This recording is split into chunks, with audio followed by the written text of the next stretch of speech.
This was a long time coming.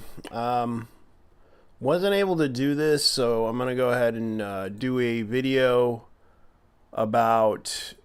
And this is kind of a. This is from a movie called. This was a video by Micah Curtis. Damn it! I hate when that happens. Why can't I do anything? Stop. But I'm gonna go ahead and do this because this is a see freedom review, because I know most people were watching this, so I'm gonna go ahead and watch this anyways, because I know people were talking about Micah Curtis's video, the hilarious failure of Gundam Seed Freedom. Now, this was he kind of talks about the criticism about Gundam Seed and Gundam Seed Destiny months back. And I know most people were talking about this in the past anime. At college, I've struggled with overusing the same words again and again in my essays. I do a lot of writing and tools like Grammarly. I suppose everyone realized that this was inevitable. Two of my most notorious videos are calling Gundam Seed and Gundam Seed Destiny absolute failures, and fans of that particular Gundam universe are still sore about it to this day. It goes to show how the general IQ of a Gundam Seed fan is in the double digits, because they can't parse the idea that fiscal success and creative success are two completely different things. Shoot. I just realized I used some three-syllable words there. Let me dumb it down so the Seed fans can understand. Just because something make money does not mean it good. Do you understand? McDonald's hamburgers make lots of money, but they're not good hamburgers. In the past, I mentioned Metallica's Saint Anger album was a fiscal success, 5 times platinum, but it's a creative failure because the album is not actually good. Another good example would be the Twilight films, which oddly enough are relevant to today's topic. The Twilight films are movies, and he's trying to compare Gundam Seed to this is kind of surprising. Comparing the fact that it didn't have really good success as a anime, the fact that they kept reviving it. You have to understand, this is in Japan, not in the U.S. And in his perspective, I guess he kind of felt like, okay, the economy, trying to bring up hamburgers, trying to bring up Metallica, and bringing up Twilight, I think he's trying to compare those successes, meaning that they were cool back then, but they weren't cool now. And the fact that this anime took like how many years to make, because I know that this was kind of what was going on. It took a long time for them to make this anime, especially when I had to point out right here that this is the last time Sunrise will be the brand itself, the studio that actually is responsible for creating all these mecha animes in the past, is no more. It's now Bandai Namco Entertainment or something like that. The fact that he brings this up as doing a lot of the research that I did, watching the film itself, I thought it was an okay film, even though it reminds me, like I said, even though the animation reminds me of via the TV series style animation, even though they were using 3D animation, CGI, and CGI has been around since the early 2000s. It's no actually in the 90s through the early 2000s. And it's no secret that they were using this in the film, because I know several studios implemented it, using it as a tool to animate stuff. I know that certain video games did it. I know that they use that type of animation to basically use it as a tool to help animate certain aspects of what they were trying to do in the film. The fact that he wants to bring this up as a way to make the argument, I can understand, but at the same time, trying to compare it to Twilight, because he's trying to compare the Gundam Seed fans and Gundam Seed Destiny fans to Twilight fans, is kind of funny too. let's go ahead and move forward here. That are aimed at teenage girls, and they are absolutely cringeworthy. Women today that were fans of those movies back then, those girls will freely admit that Twilight is cringe as fuck. Gundam Seed Freedom is pretty much the same thing. Let me go ahead and break down the plot for you. I'm going to tell you all right now that I'm going to spoil the ever-loving crap out of this movie, because I don't want anyone to watch it unless you really want something to laugh at. So, if you actually want to go ahead and watch something really stupid, go ahead and watch it and come back. But anyway... And that's just the clips from the film itself, which shows the conflict of Earth and is basically the coordinators versus the the normal humans that want to, you know, continue fighting over this whole issue that they've been having since, I thought, Gundam Seed Destiny fixed this issue, but I guess it wasn't enough.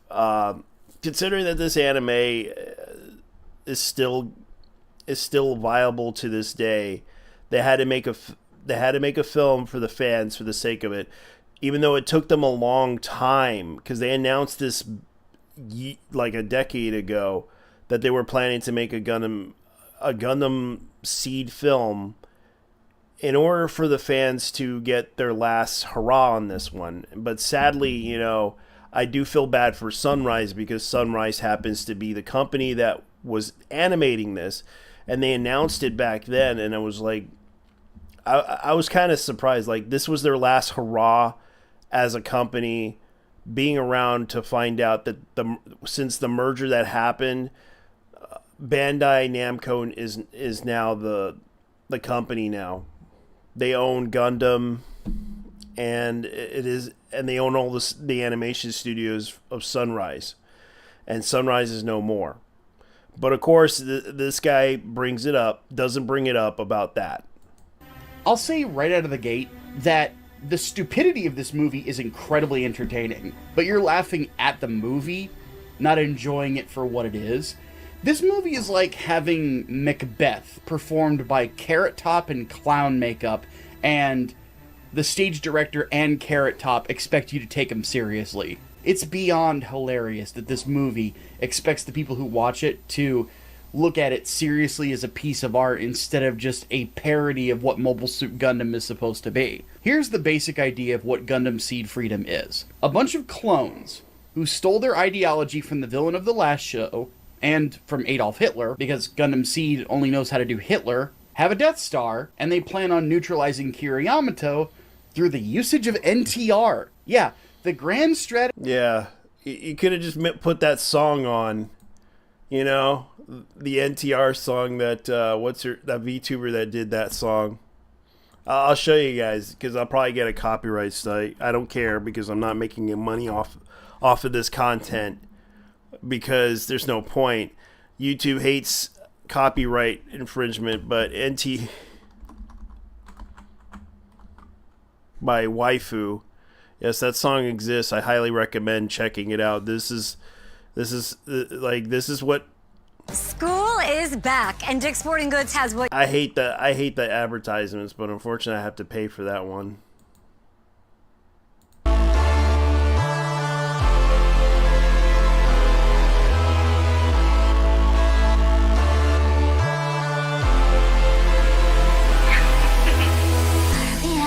There's intention. The way we looking at each other's bodies like this. Oh, I can tell you have some apprehension, but baby, you know how it'll go. Look down, I don't come round and we can play together. Yeah. Yes, you could actually imagine if he puts that song on there as a joke. It would have made more sense to put waifu baby into putting that song in there. It'd be funny. That'd be funny too. It's like, I think that's kind of the thing. Like, I understand people. It would be funny to put that song on there just to see how it works. Strategy of the enemy plot is space lasers and cuckoldry. You see, the bad guys in this are also ultimate coordinators like Lacus Klein and Yamcha. So their strategy is for the whole universe to come under the rule of their Super Hitler destiny, and it's up to our heroes to stop them. Yeah. Also, they actually reveal in this that Lacus is an ultimate coordinator, so now they're finally admitting that, like they admitted in the first seed, that Kira is... It's not just that, it's that she can build the Gundam mobile suits. Like, a lot of people don't realize she has the ability to build those mobile suits. She actually knows how to make those mobile suits, even the new ones that you'll see in the film. And that's a spoiler right there, because she was the one that basically knew what was going on. And it is kind of funny how people don't realize, like, she basically made those mobile suits, and they're very good mobile suits. Like, those were advanced technologically. But the fun fact about them is that those mobile suits, they were designed by Kuno Akawa. For those who don't know, Kuno Akawa is well known in many, because he has designed so many animes in the past, and a lot of people don't know this. Like, this is the guy right here. He's known for the original Gundam, but he was also known for he did Gundam Seed, he did Origin, he did because he was the original mecha designer, but he did a lot of other ones. Let me see if I could look it up, because I know he did other animes. There's a long list of mecha designs that he has done. His interest he did Armored Trooper Rotams. He did the Brave series. He did Blue Comet. He did Better Man. He did Armored Trooper Rotan series. He did Geogar. He did like Gotcha Man. He did a lot of like mecha designs for those things. Iron Legger. He did a lot of Mobile Suit Gundam series. Like, he was the mecha designer for a lot of them. But Gundam Seed, he did a lot of them. Like, he decided to implement designs from the past into implementing them into Gundam Seed. Like, a lot of people don't realize he put a lot of effort into making the designs, especially the Zagat that was in there. Like, but he also did, let's see if I could look it up. If I could find it, because I know he also did Metal Armor. Let me see if I could find it, because I know he has it here. Turn A Gundam. Let me see. Mobile Suit Gundam. Where is it? Mobile Suit. Okay, so where's the list? Because I know he was not involved in that, but I know they did do something in the anime. God dang it! I hate when that happens. What the hell? All right. Let's see if I can look this up, because he did a lot of other animes, but he also did. Let me see if I could find it. Metal Armor.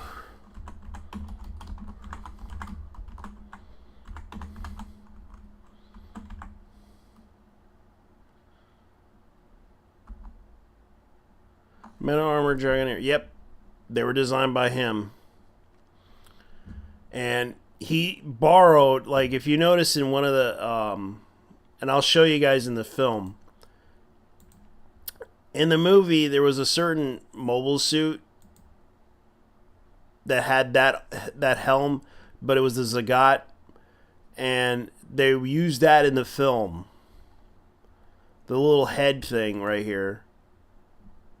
And the backpacks were designed by that was basically from Metal Armor Dragonair. Little known fact, like, he brings up the jetpacks in the whole entire argument, and you can see right here that's like one of the examples. So let me go ahead and bring... Basically, Gary Stu, they're flat out admitting that Lacus Clyne is a Mary Sue. Sorry to say, but you're a bit late. We figured that out, 2 decades ago. Now let me say some positive notes. Yeah, but she wasn't always involved in a lot of the conflict. She didn't get involved in anything. She just basically wants to protect her friends and her lover. That's basically what was going on. And it was interesting enough that she builds these Gundams herself. Notes. This is the very first Gundam Seed project that I have seen where I actually liked most of the mobile suits that I saw. I feel like they fixed a lot of the problems from the 2 previous series. With only one side having access to Gundam mobile suits, the complaints I had with Seed Destiny have gone out the window in regards to how easy it is to tell who the bad guys are and who the good guys are. But you can clearly see they weren't just using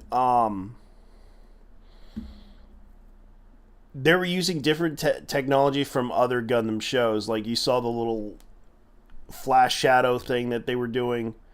That came from Gundam Zero. And it wasn't just that. Like a lot of the animation that they were doing, you could see that they were using a lot of different types of stuff, because that was Kuno Okawa's like legacy of working on animes. There's a lot of mobile suits here that don't do the whole strap a jet to its back thing. And thank fuck, it's basically like what I said in my Rate the Mecha things. Just make the backpacks look like the stealth gal from Gao Gaigar. Again. That is Kuno's design from Metal Armor Dragoneer. That's basically the inspiration of it. That was like the jet backpack thing came from that, as you can clearly see. That came from Metal Armor Dragoneer, or Dragonar, which is a really good series. I highly recommend you watch that. If you can't gain access to it, you're going to have to look up the 7 Seas for that thing, because that is a very hard anime to find. It's a really good series. Highly recommend it. You check it out. As far as I know, this anime absolutely would impress you. But of course, you can see right here, the inspiration for the Zagat's head thing came from that. Like, this is Kuno's design, mecha design that he did. And a lot of people don't realize that, because that was pretty much what it was. Like, if you recognize a lot of the stuff that Kuno does, he basically put it on there. But that jetpack inspiration came from that. Came from Metal Armor Dragoneer. Like, a lot of people don't seem to understand that.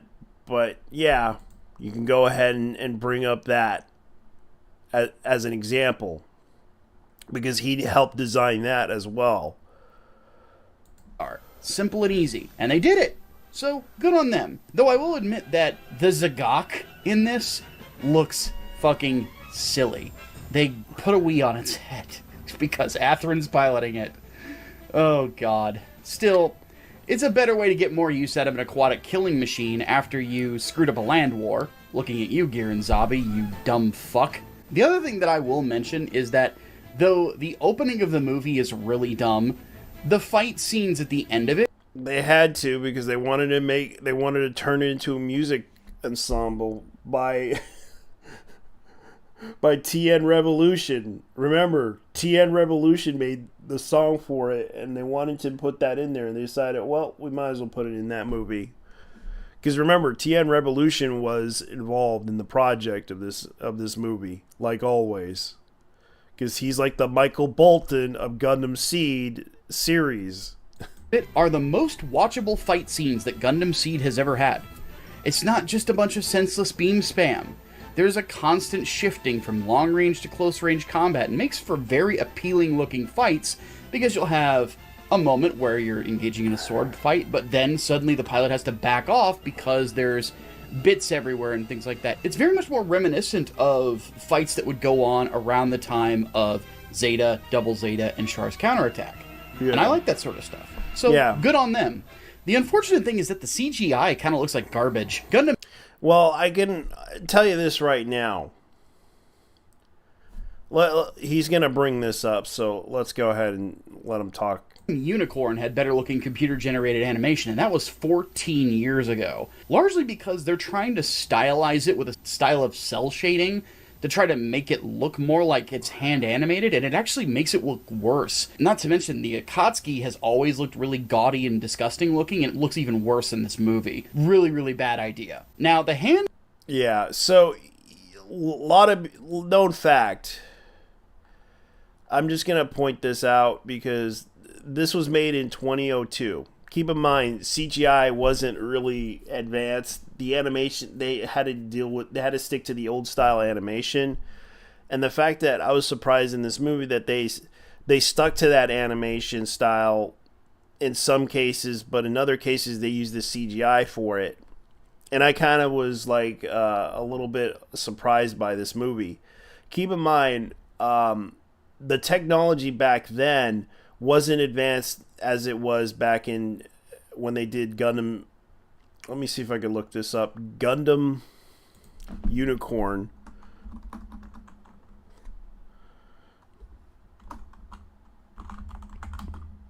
Because Gundam Unicorn came around on...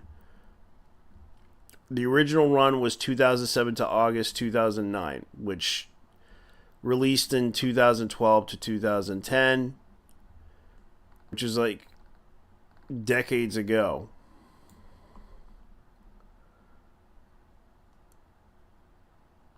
And of course, keep in mind, the technology wasn't there at the time. We still had those 1,000 gigabyte computers. And I remember trying to watch this series via the internet, trying to, check it out. And I remembered, a lot of people were talking about this anime at the time. And I watched it. I thought it was an okay anime. And my computer burnt out half of the time because the processors on the fucking computers were really shitty. Especially for compact computers. Intel really had to make some really bad computers back then. And then I recalled getting myself an E-machine, and those were better machines than the cheapest computers ever made, but they were really good.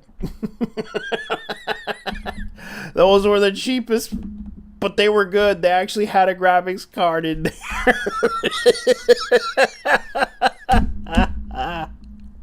The cheapest computer you could find is an E-machine. Reliable enough as it was. Those were decent computers for their time. Even though they were reliable, you could play games on them. You could even do a lot of shit on them. Oh, man. Those were the days.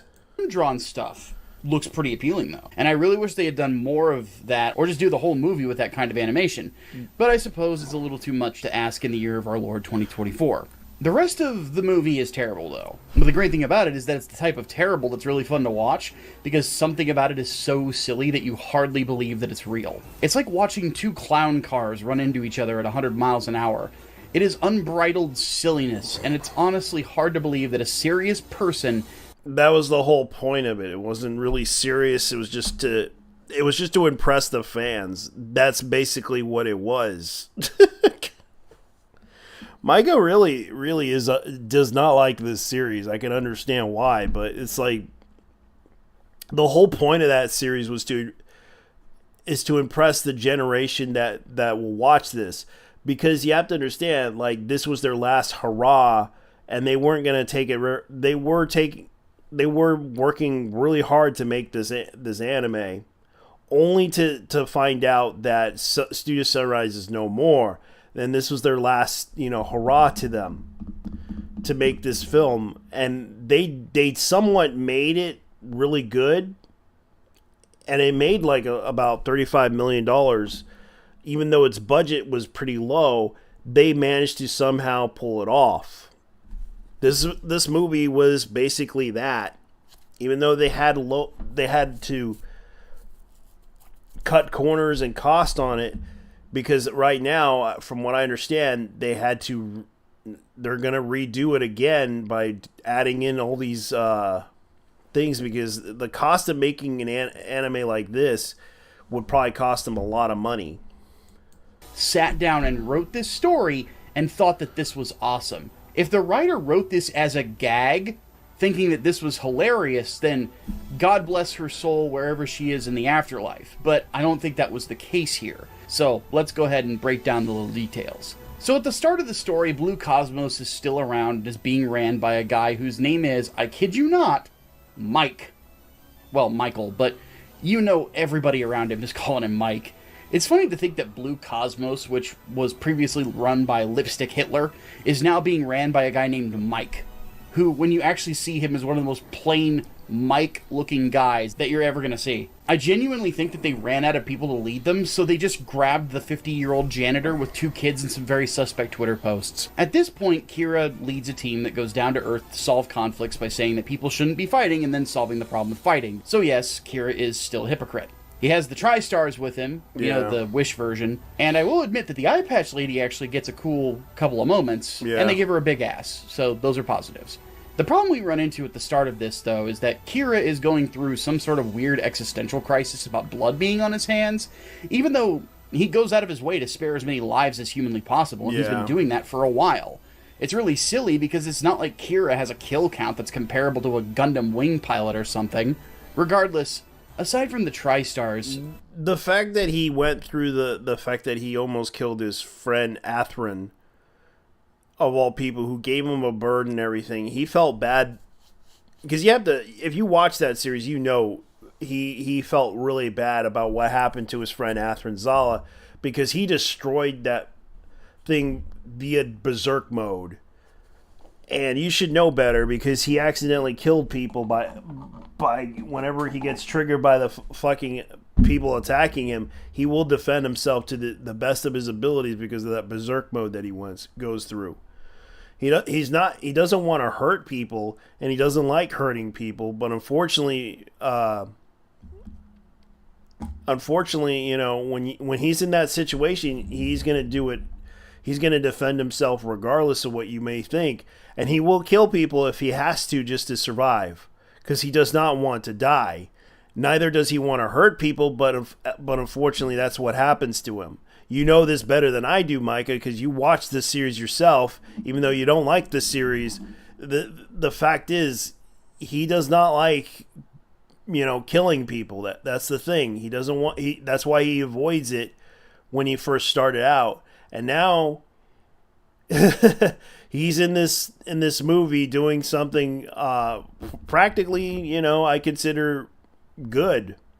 We also have Shin returning from Destiny to effectively be Worf in this, alongside his lady Luna Maria Hawk, and then another chick that might as well have the words traitorous prostitute tattooed on her fucking forehead. Her name is Agnes, and she's... Yeah, but Agnes was that crazy girl that really hates him. Sucks. She is written terribly, and you could tell the instant you see her and hear her speak that she's going to be the one who betrays the group. She might as well be spotted in her dorm room praying to Benedict Arnold and Judas Iscariot, and she does it because nobody wants to stick their dick in her. I wish it wasn't that simple, but it really is. Like I said, when it comes to melodrama and stuff like that, get NFL Sunday Ticket and YouTube TV and watch every game every Sunday, all in. There's some comparisons to Twilight. I don't know. I would say that this is the kind of the live reaction that I don't get. I know most people don't like those type of Oh man, I gotta watch this anime.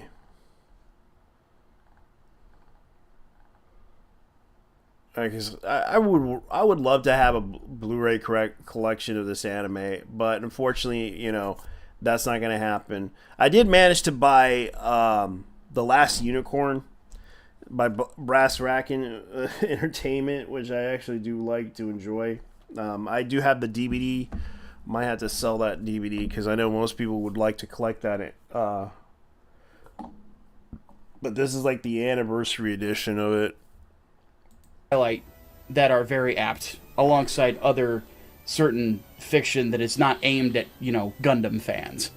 Either way, Kira having an existential crisis over things doesn't really make a whole lot of sense, because up to this point, the plot of Gundam Seed has just flat out assumed that everything that Kira wants is morally good because he's Kira. If this was a character that actually had a concise moral code that you could talk about, that was consistent in any way, shape, or form, then a plot like this would make a lot more sense. I would know, because Gundam has done it before, with Hiro Yui in Endless Waltz. You know, when he drops that line of how many times he has to kill that little girl, it hits like a fucking brick to the side of the skull, because Hiro is a character that has an arc. Kira has largely been the same person since this whole thing started, because he's a Gary Stu. Yeah, but the thing is like, he went through loss. He lost his family.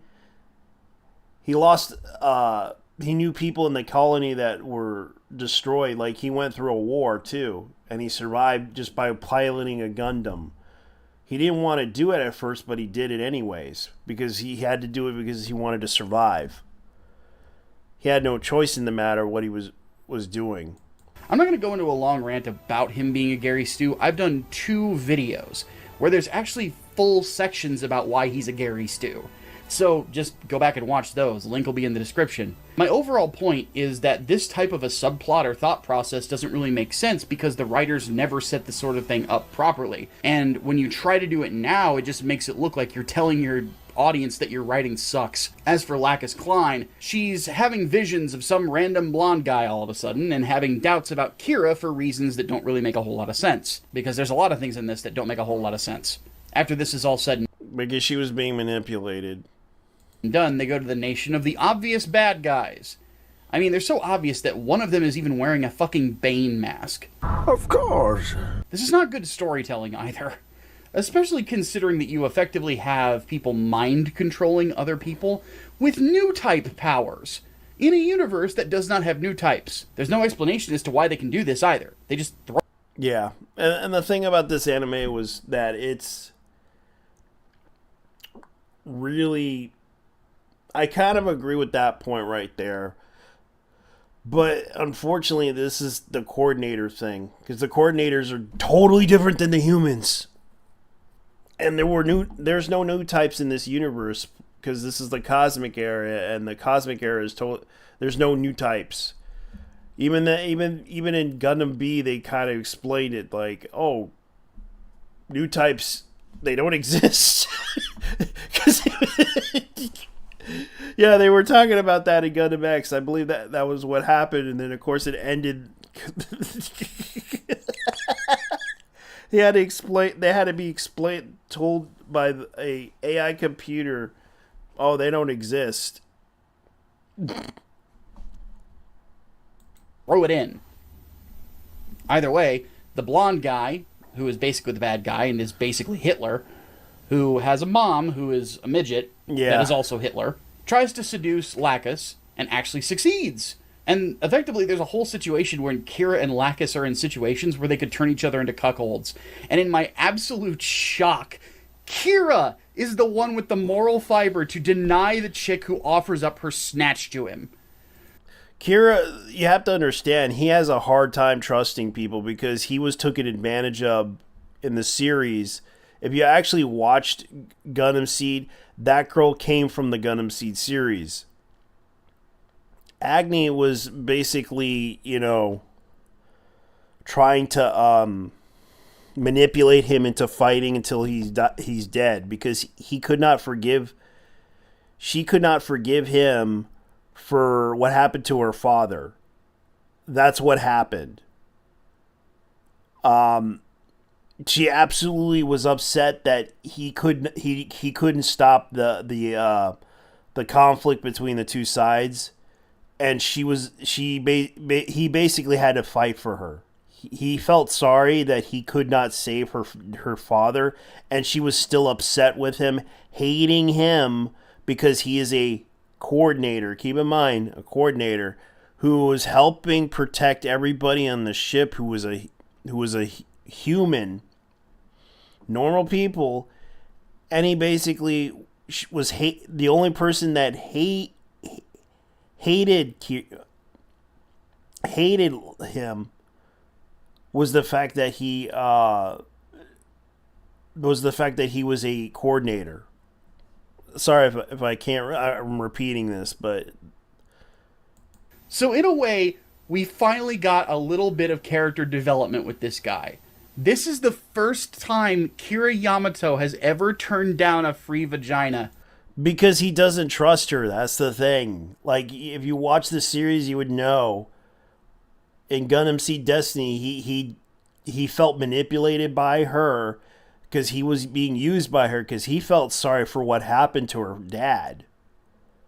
If you actually watch that whole series, you would know he basically had to be like, you know what, and realize that because he tried to save her several times, and she would not acknowledge this. Then there's an entire cluster screw of a big fight where the good guys lose because, it's that time of the plot where the good guys are supposed to lose, and because Kira gets mind controlled somehow. Again, all these new type abilities are quite literally random, into aggressively chasing Mike. And somehow this creates an international incident where nuclear missiles end up getting launched, because that's how you respond to somebody possibly crossing the border, trying to stop a bad guy that everybody wants caught. Again, the writing is really bad here. Anyway, Lacus agrees at this point that it's okay to shoot Kira down for doing his job when he might cross a border, and she's more upset with him almost crossing a border and making somebody angry, even though both nations in this particular case wanted to bring Mike and Blue Cosmos down. Then she was upset about the fact that 50,000 people quite literally get nuked, murdered in nuclear fire, and according to a news report we see later, with over 100,000 more injured. So border crossing is worse than people getting nuked? What the fuck? Yeah. Which I'll agree with, because that's kind of the thing that happens. Again, the writing's terrible. Regardless, this is the moment where Athra and Zala saves everybody, because that's what Athra and Zala do. Yeah. And they all have their come to Jesus. So, you can see right here, I'm going to point out something here. This is another thing that I'm going to... Regardless, this is the moment where Athra and Zala saves everybody, because that's... You can see right here, you see that beam shield? That's from F91. That tech came from F91, and they were using it. A lot of people don't realize, like, you'll look at... Let me show you the clips of F91, because this is kind of...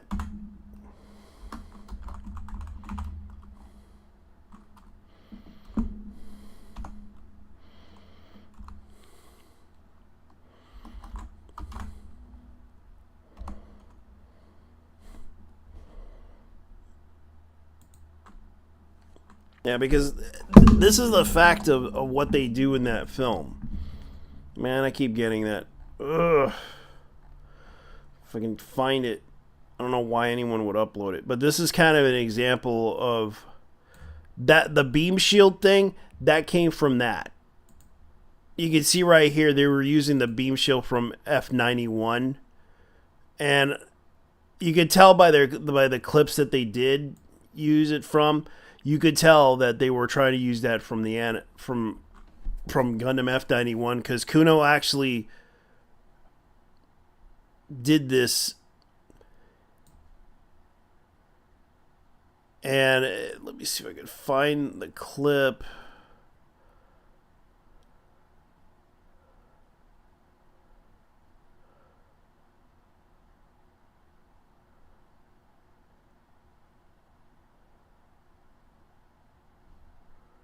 Where they use... Because it was actually a pretty good film.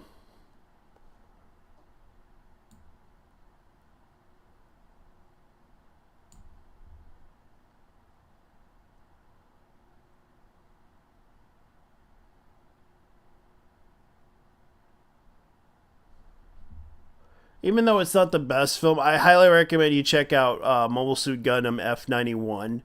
Even though it wasn't a successful film. Keep in mind, F91 was never a successful film, but it did feature a lot of good...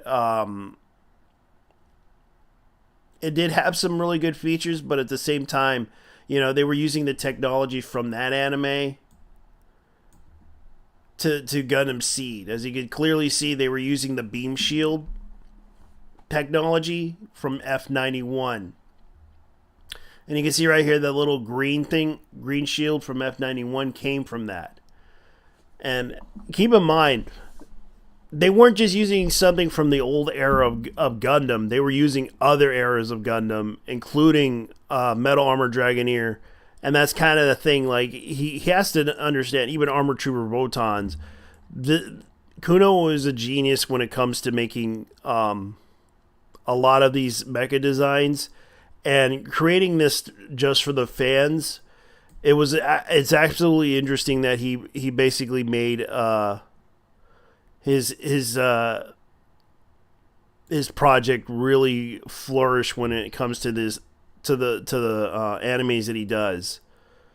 That's what Athra and Zala do, and they all have their come to Jesus moment that leaves them with the conclusion that they need to go save Lacus, because apparently the entire plot of this damn show and this entire series relies on this one woman, because she's a Mary Sue. No, she's not she's a damsel in distress situation. And she was rescued, and it's kind of funny how she got rescued in that thing, because she did refuse the guy, and it wasn't even NTR, so it wasn't like... Jesus Christ. There's even a point with Lacus where they give her a pilot suit that is supposed to look kind of angelic. I mean, it has feathers, to the point where it almost seems like something in a Battle of the Planets. The funny part is they make her tits extra jiggly, and they give her a backside that would make Iggy Azalea jealous, because it doesn't look like Lacus needed surgery for it. So essentially what we're doing at this point is hitching the entire fate of the world on a big booty hoe. I wish I was making this up. They even have a point where she gets into part of a... They were trying to make her sexy. Of course, you didn't want to mention that, didn't you? They were trying to make her sex! Mobile suit, and I'm pretty sure that she's piloting this damn thing like they pilot the mechs in Darling in the Franxx, or at least close to it, which brings about the meme that female pilots have a tendency to be leaning forward with their ass in the air, whereas men just sit back. It's a really, really weird thing that anime does. Now, I will admit, even as somebody that doesn't like Lacus Clyne, the view is nice, so I'll give them that, but still, it's a really weird meme. Regardless, after the midway point, as I mentioned earlier, the action does ramp up, and it's not bad. Yeah. The fight scenes are pretty well put together, and They a bunch were of people put get together. into their classic mobile suits that we saw from the beginning of the show, or at least some variation of them, to go kick the crap out of Yeah, people. there were And if you're a variations. Gundam Seed fan, you're really going to like that. The thing is, all the actual serious moments in the melodrama are so poorly written and poorly thought out that it's more funny than anything.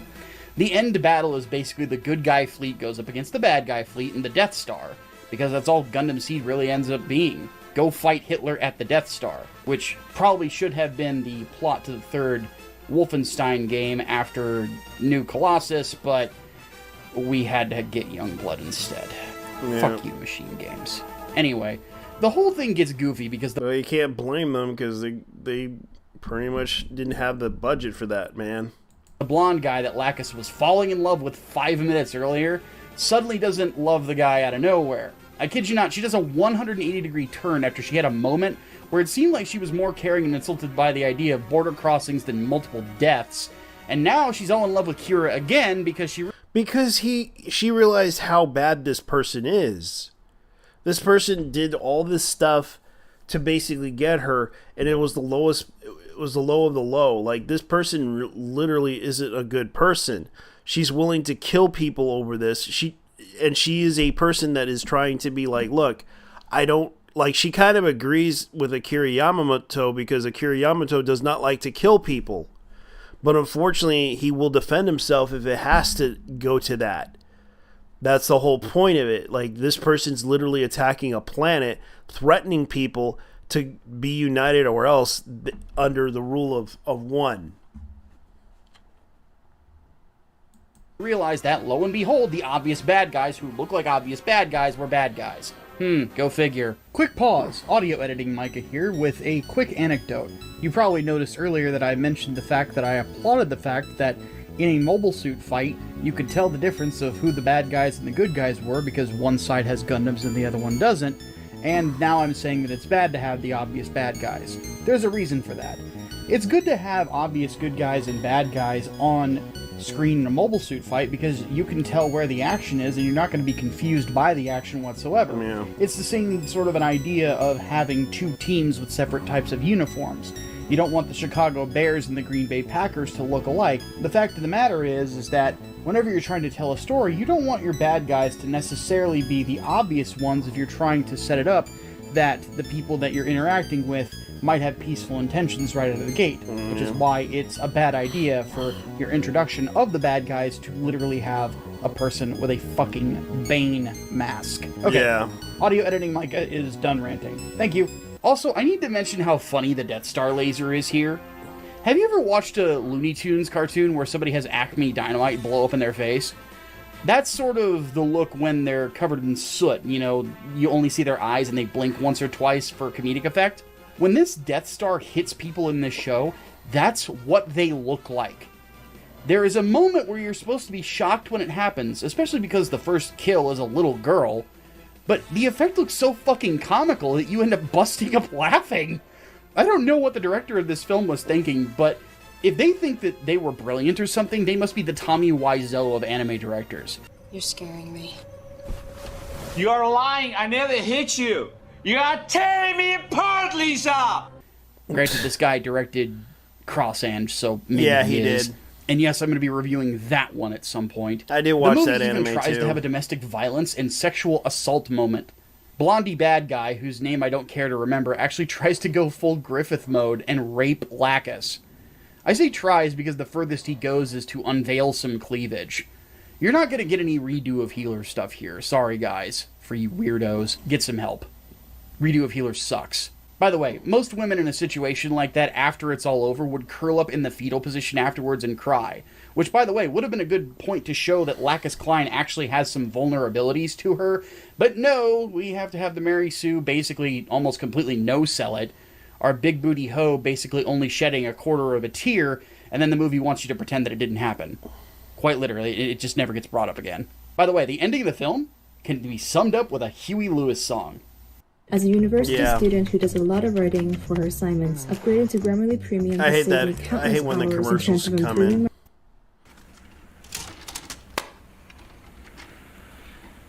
Do you like Huey Lewis in the news, Kira? Canadians are weird.